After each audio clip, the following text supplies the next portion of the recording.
కొత్త రవాణా భద్రత బిల్లుకి వ్యతిరేకంగా ప్రభుత్వ ప్రైవేటు రంగ కార్మికులు ఇచ్చిన బంద్ పిలుపుతో ఖమ్మం జిల్లాలో రవాణా వ్యవస్థ స్తంభించింది. యూనియన్ నేతలు ఖమ్మం డిపోలో బస్సులు అడ్డుకున్నారు. ఈ సందర్భంగా పోలీసులకి యూనియన్ నేతలకి మధ్య వాగ్వాదం జరిగింది. బస్సులు డిపోకే పరిమితం కావడంతో ప్రయాణికులు ఇబ్బందులకు గురయ్యారు. ఆటో సంఘాలు సైతం బంద్ కి మద్దతు తెలపడంతో జిల్లాలో రవాణా వ్యవస్థ స్తంభించింది.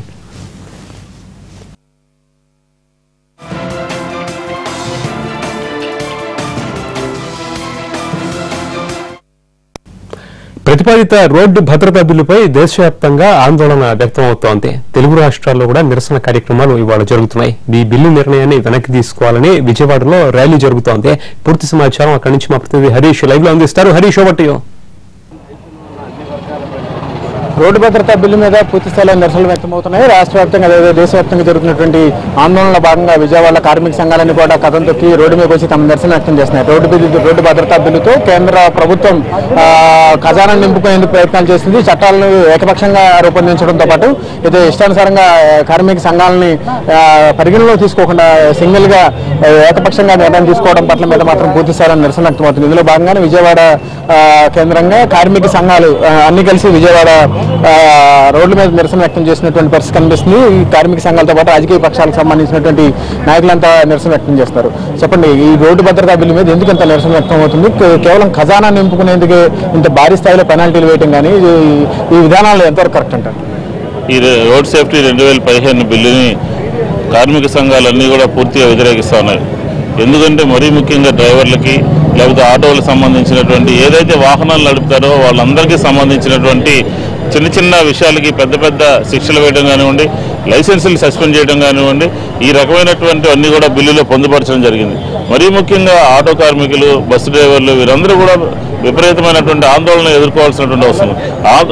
బిల్లు రూపొందించేటప్పుడు కార్మిక సంఘాలకు సంబంధించినటువంటి వారిని కూడా అందరినీ కూడా భాగస్వాములు చేసి వారి యొక్క సూచనలు సలహాలను కూడా తీసుకుంటే బాగుండేదని చెప్పినది. ఇప్పటికే ఒక పక్కన ఈ చలాలని చెప్పని రకరకాలుగా పోలీసు వేధింపులకు ఇప్పటికే గురవుతూ ఉన్నారు. అలాంటిది చట్టబద్ధత కల్పిస్తే పార్లమెంటులో బిల్లు రూపంలో వచ్చిన తర్వాత ఖచ్చితంగా వారందరి మీద కూడా వేధింపులు, అది ప్రభుత్వ అధికారుల దగ్గర నుంచి వేధింపులకు గురవుతాయి. కాబట్టి దాని నుంచి ఉపశమనం కల్పించాలని చెప్పని ఈరోజు రాష్ట్ర వ్యాప్తంగా దేశవ్యాప్తంగా కూడా నిరసన కార్యక్రమం తెలియజేయడం జరిగింది. దీన్ని కాంగ్రెస్ పార్టీ పూర్తిగా మద్దతు ఇస్తా ఉంది. మీరు చెప్పండి, సిపిఎం తరఫున కార్మిక సంఘాలు ఎందుకు ఇంత నిరసన వ్యక్తం చేస్తున్నాయి? ఈ రోడ్డు భద్రతా బిల్లు మీద మీకున్నటువంటి అభ్యంతరాలు ఏమి? ఈరోజు ప్రధానంగా రోడ్డు భద్రతా బిల్లు వాహన చోదకులకే కాదు యజమానులకు కూడా చాలా నష్టం.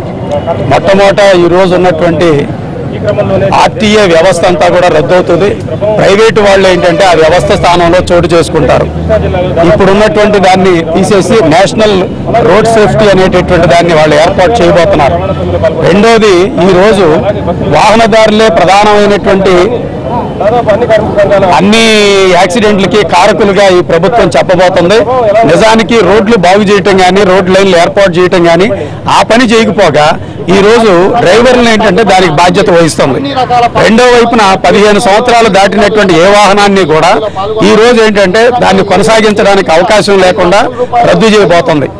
దీనివల్ల రాష్ట్రంలో ఉన్నటువంటి 71 లక్షల వాహనాలు 55 లక్షలు దాదాపుగా ఉన్నటువంటి మొత్తం ద్విచక్ర వాహనాలు కానివ్వండి, 3.5 లక్షలకు పైగా ఉన్నటువంటి మొత్తం ఆటోలు కానివ్వండి, 3 లక్షలుగా ఉన్నటువంటి మొత్తం లారీలు కానివ్వండి, వీటన్నిటితో పాటు ఈ రోజు మొత్తంగా ఆర్టీసీ అంతా కూడా ధ్వంసం చేయడానికి ఈ రోజు ప్రభుత్వం ప్రయత్నిస్తుంది.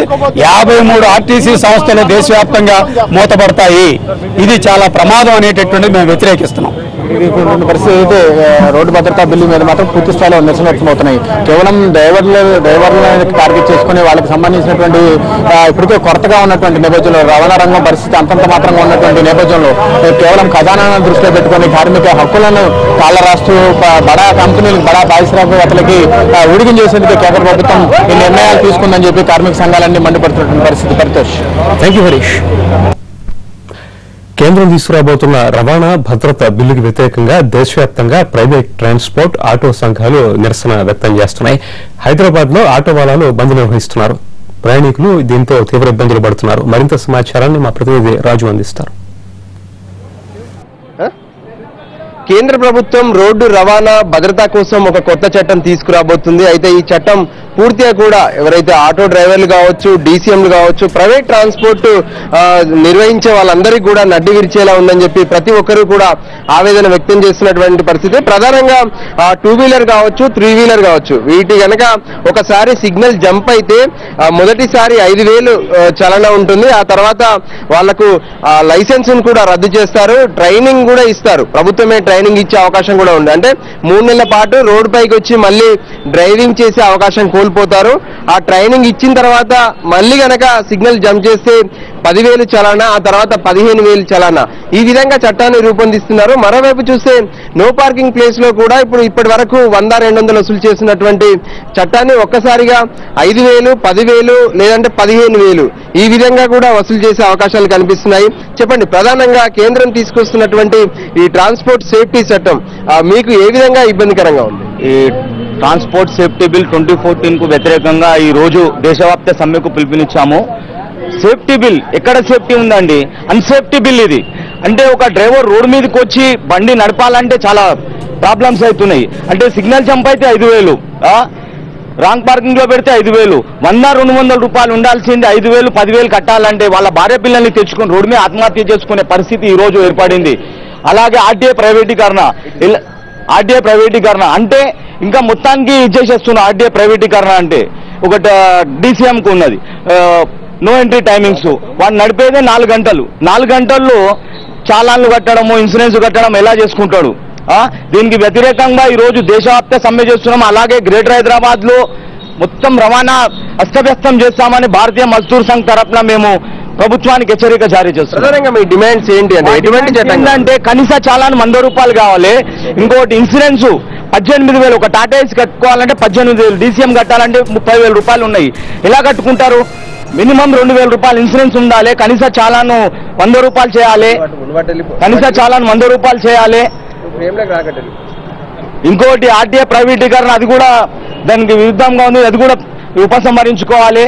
చూడొచ్చు, ప్రస్తుతం మనం ఇక్కడ ఉన్నటువంటి ఆటోలన్నీ కూడా ఆగిపోయినటువంటి పరిస్థితి. ఈ విధంగా మొత్తం హైదరాబాద్ లో ఆటోలన్నీ కూడా ఈ రోజు ఆపేస్తామన్నారు. అయితే ప్రభుత్వం కూడా ఆర్టీసీ బస్సులను ఖచ్చితంగా కొంత ఎక్కువ నిర్వహిస్తాము, ఎవరికి ఇబ్బందులు కాకుండా చేస్తామని చెప్పి ప్రభుత్వం చెప్తున్నటువంటి పరిస్థితి.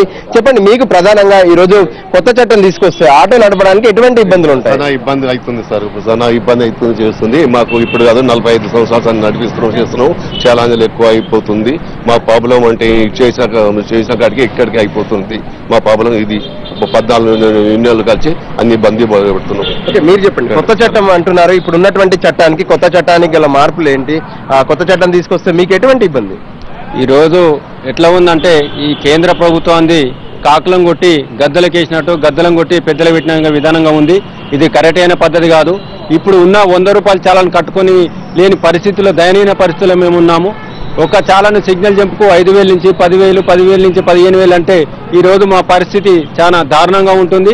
కాకపోతే ఏంటంటే ఇన్సూరెన్స్ లేదని చెప్పి 75,000 రూపాయలు ఛాలెంజ్ చేయడం అనేది కూడా దౌర్భాగ్య స్థితి. ఎందుకంటే మా ఆటో జోకుట్ల అంతా కూడా 5,000 రూపాయలు కూడా ఉన్నాయి. దానికోసము ఇంత దారుణమైన శిక్షలు వేయడం అనేది ఇది కరెక్ట్ కాదు.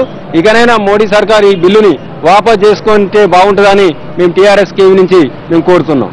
ఇప్పటికే ఆటో నడుపుకుంటే తమ జీవనమే కొనసాగించలేనటువంటి పరిస్థితిలో ఉన్నటువంటి మేము ఈ 5,000, 10,000, 15,000 కట్టుకునే పరిస్థితి మాకు లేదు. ఖచ్చితంగా ఈ విషయంలో ఆటో యూనియన్లు అంతా ఏకమవుతాం. మిగతా ప్రైవేట్ కంపెనీలను కూడా కలుపుకుపోయి పెద్ద ఎత్తున ఆందోళన చేస్తామని చెప్పి ఆటో సంఘాలు చెప్తున్నటువంటి పరిస్థితి మనకు కనిపిస్తుంది. ఇప్పటికే హైదరాబాద్ లో ఉన్నటువంటి సగం ఆటోలు ఇప్పటికే రోడ్డు పక్కన ఆపేసినారు. మిగతా ఆటోలను కూడా ఆపించే ప్రయత్నం చేస్తున్నారు. మధ్యాహ్నం వరకు పెద్ద ఎత్తున ఇందిరా పార్క్ లో ఆందోళన చేస్తామని చెప్పి ఆటో సంఘాలు చెప్తున్నాయి. కెమెరా పర్సన్ లక్ష్మణ్ తో రాజు, ఎన్టీవీ.